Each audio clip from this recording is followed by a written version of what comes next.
This week, we're in Hobart, Indiana at a 1950s era missile camp. We are playing paintball at Blast Camp on this week's Jump in the Lake. Vince Rivera is one of the refs out here, and you've been with Blast Camp for a while. It's kind of home to you, isn't it? Yeah.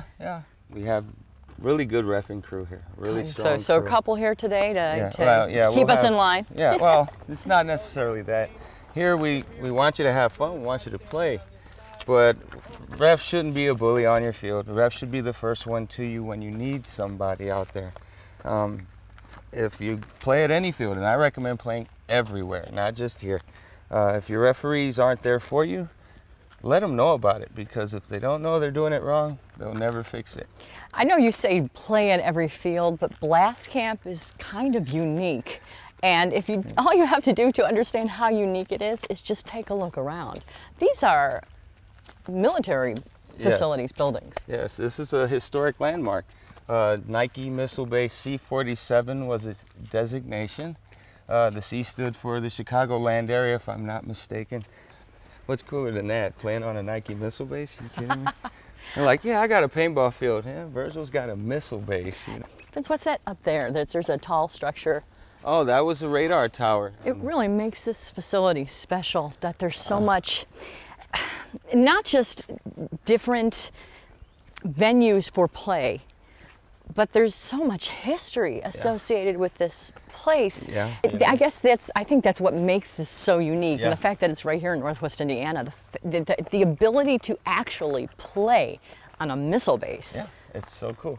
You've got all kinds of different, I want to call them obstacles or challenges or places to run and hide. Yeah, this is just an area that was created as a paintball field, I guess in '88 when these guys started it all. They call this the cemetery or the graveyard. I call it the wall because it's surrounded by the wall. But it's really tricked out field. Do you use different areas of this facility depending on what particular paintball game you're playing? Well, yes. There's our open plays or our regular format is we'll bring you out to an area, call that your playing area, and the boundaries are marked.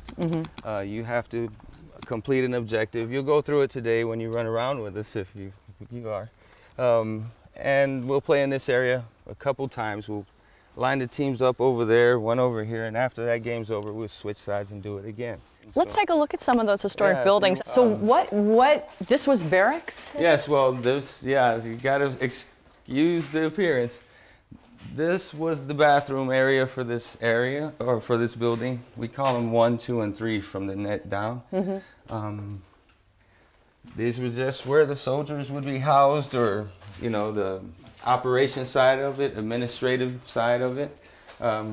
Obviously cut out some holes for players to run through. Now this is a really sneaky spot. If this goes way back, much further back than I envisioned. I thought it was just, wow. So you literally can, I mean, really this is a paintball player's paradise, really, if you like playing paintball. Yeah, some of this stuff has been here since the 50s, and we do what we can to maintain it, and it's a big process, and Virgil really gives back to the field. If you're just an individual, you can come out here and play, right? You can join up and play, but you also take groups out, so. Yeah, we do private groups. We do open play, which is anyone who wants to come out and try it, which is advisable. I think anyone can play paintball. So even a schmo like me, who hasn't been to Blast Camp before, can come out here. Don't underestimate yourself. That's the thing I tell everyone. When I'm lying splattered with paint on the field, then we'll talk. Well, you might be able to put paint on someone else before they do it to you. And if I could just get one good shot. You know what? There's a technique to everything, right? Right. Some people can knit, some people can dunk a basketball. There's a technique to doing everything. Well, paintball is simple because the learning in paintball isn't that hard. It's more or less getting used to the awkward positions you'll put yourself in. For instance, when people are shooting a gun down this, if I'm shooting into this room, I'm walking up using this as safety. Okay. And it's kind of like a video game if you play the video games. If you see safe here, you can keep stepping out till you see something that's not safe and don't stop moving so you're not giving them a big target. Got it. Okay, use your cover really tight. If you don't have to move down here, pivot at the waist. You know, just give them a little lean. So don't give them a hint that something's coming. Right. Always be cautious and walk with your gun up, because your reaction time is so much greater when your gun is already trained downrange.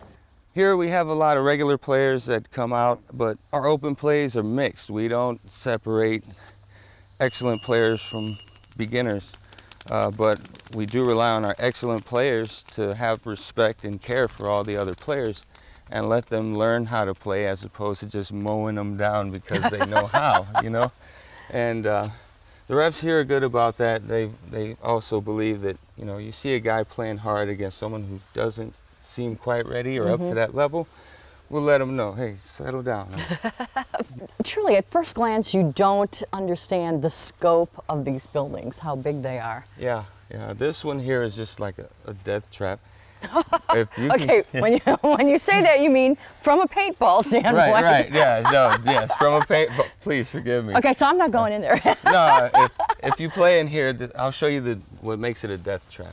One player can take over either half of this building, either at this entrance or the one at the back side. Because unless they're coming around the buildings, if we have a game where you have to stay in the building, if I can get here, it's the same thing with that one on the other side that you said is really long. All I have to do is shoot that little space there. Oh. Stay out of range. No one's going to come up. As soon as they cross in here, you're just going to smoke them. Is there typically an objective per game? Like you have to accomplish a particular mission? Well, that depends. The playbook for Blast Camp is really fat. You figure they've been in business over 26 years now.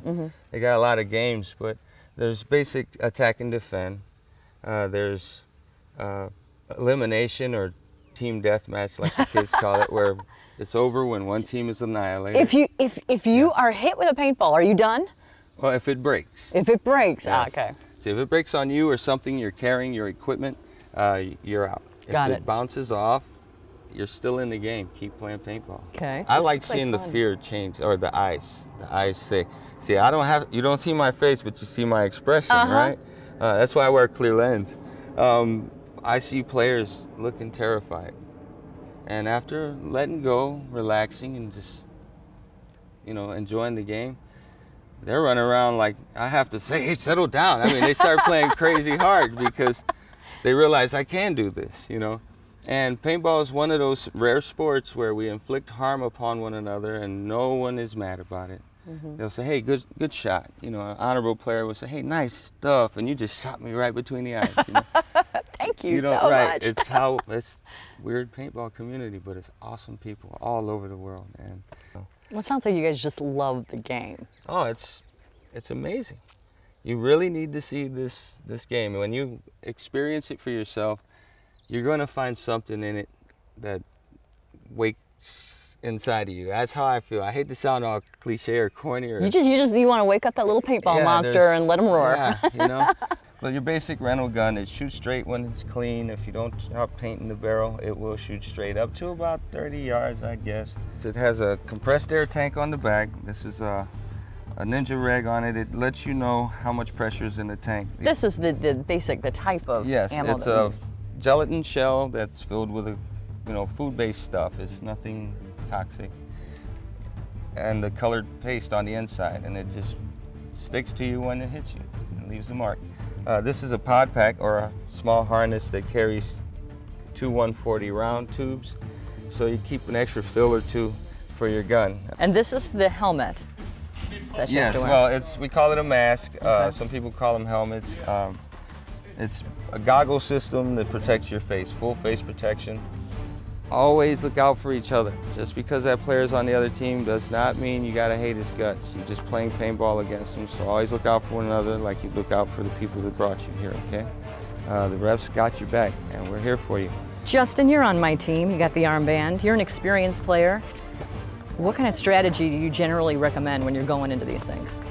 Well, I usually try to stay away from the big battle, try to go around and surprise the people. We shouldn't all walk up in one big clump, should we? No.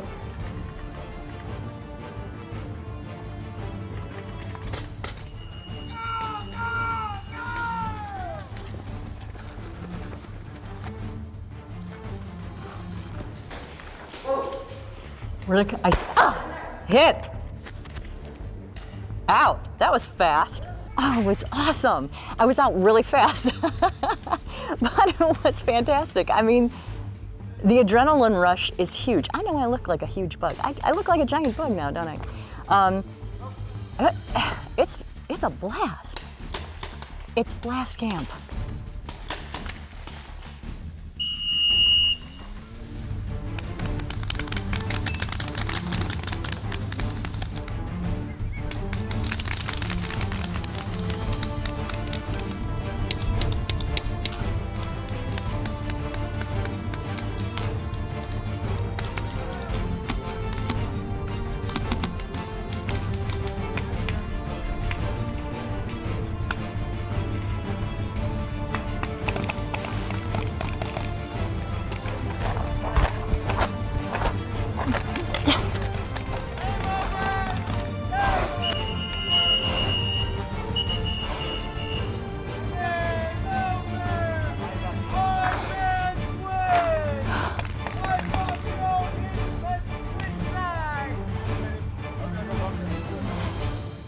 That's how it's done.